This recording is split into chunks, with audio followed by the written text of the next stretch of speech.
Welcome to this week's Sort of Insight. During this week's show, we're going to talk about three things. The first one is going to be the tragic flooding that we had in the Lori and Tavush regions of Armenia over the weekend. And then we're going to focus on the speech, the much heralded speech that the Prime Minister gave last Friday night. And then we're going to move to the latest updates from the Sunday rally held by Bishop Bagrat and his supporters.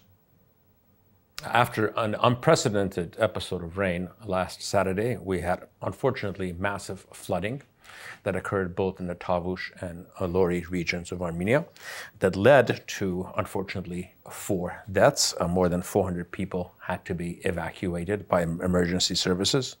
We've had massive property damage, likely in the hundreds of millions of dollars when everything is counted, both in housing and businesses for the most part. And critically, for the purposes of the country as a whole, we've had tremendous damage to local infrastructure. One of the primary roads to Georgia, which is very vital to Armenia's transportation, has been washed away. We had 17 bridges that were destroyed, 5 of them being very critical. What we need to see from this government is actually how competently and how quickly they respond to all these events and bringing the aid that's needed to the isolated communities. Overall, frankly, the one thing that this government has actually been good at is building roads, and hopefully this is something that they can use in rebuilding our critical infrastructure and bringing it back online as quickly as possible. Now let's move on to the second topic of the week, which is the Prime Minister's major speech that he made last Friday. Sometime in the afternoon on Friday, this great big buzz started that there's going to be a national address by the Prime Minister at 9 p.m. that night where he's going to make some outstanding or very important announcements. For a few hours, there was all kinds of speculation on social media and between different news sources about that he's going to be announcing our official exit from the Russian-led military alliance to CSTO, or talk about other matters of national importance. But instead, we got this. Let's go to the video. Blah, blah, blah, blah, blah, blah, blah, blah, blah, blah. Blah, blah, blah, blah, blah, blah, blah, blah, blah, blah. What became very obvious is that the speech that he actually read last Friday night was probably not the speech that he was intending to give, since what he said that night is something that he has said 100 times in other times, and he had nothing new to reveal and nothing that actually needed this kind of a setup. At this point, we can only speculate what led to the changing of the speech. It might have been foreign pressure or changes in the domestic political situation. At this point, it's just for us to speculate because we don't have anything more solid beyond that. Now we're going to move on to the last topic of the week, which was the major rally that was held by Bishop Bagrat and his supporters on Republic Square on May 26th. The estimated crowd for that day's event, was somewhere in the low 20,000 range. From the rally, many of Bagrat's supporters and himself moved on to the Prime Minister's house to demand to meet with him to ask for his resignation. He was not there at the time. He was actually in Lori dealing with the flooding that had happened the same day. Going over the rhetoric and the messaging that came out of the rally, and these were the points that they mentioned. First, Bagrat said he's actually freezing his church position to enter the political arena temporarily.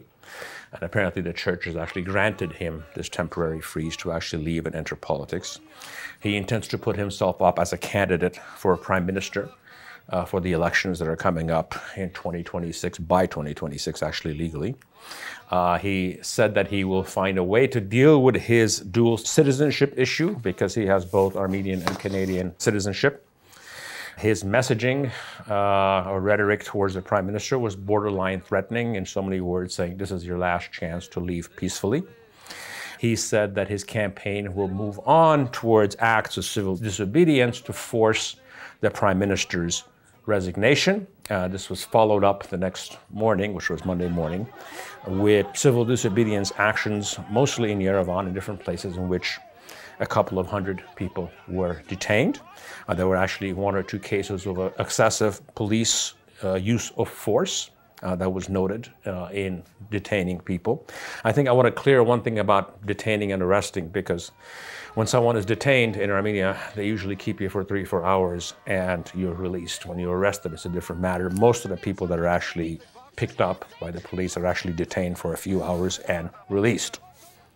In analyzing all of this, I think these are the things that we should expect. First and foremost, I think this is a low-level political insurgency that's going to continue. And it will continue until the next big issue that comes up that can actually mobilize larger numbers of people. So they're just going to become the actual face of the opposition to this government by being constantly active and constantly in the news on different levels of intensity. The reality is that Bagrat himself actually cannot become prime minister. In fact, he cannot even be a candidate to run for parliament in 26 because of his dual citizenship issue. The Armenian constitution is actually quite clear. In order for you to run for office, you have to have been an exclusive Armenian citizen for the past 4 years prior to running, which in this case, since the elections are in 2026, it pretty much disqualifies Bagrat from being a candidate, even if he gives up his Canadian citizenship now. But as we know, none of this bars him from starting a party, or more importantly, being the face of a party, or pushing things behind the scenes. Most likely, he will continue in this role until right before the elections, in which he will actually pick a candidate, or the people supporting him will pick the candidate that they want him to choose. And they will all get behind him, since this is the only logical political move that's likely to happen, because otherwise they have to change the constitution, which is simply not, they don't have the votes to do that. What we have heard previously about the names that have been discussed is everyone from former human rights ombudsman Arman Tatoyan to Levon Kocharyan, which is the son of the former president. I'm sure before the elections there'll be much more speculation about a lot more other names.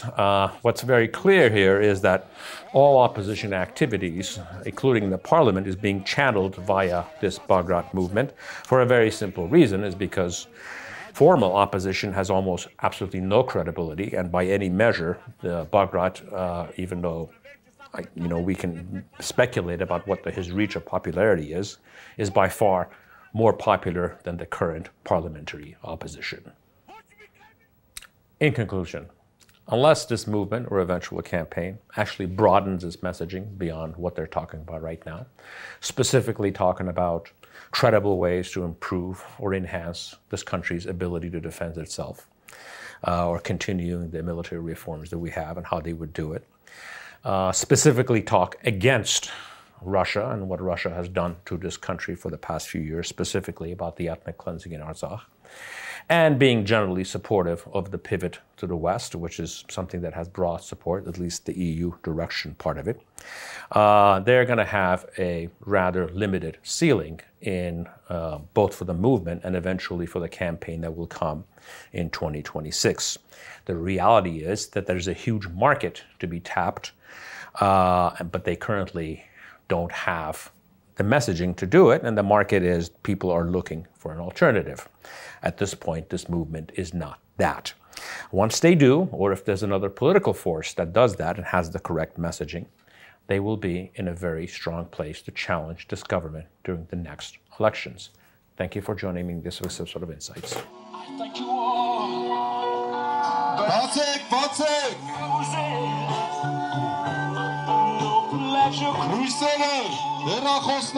Consider it a challenge before all human race.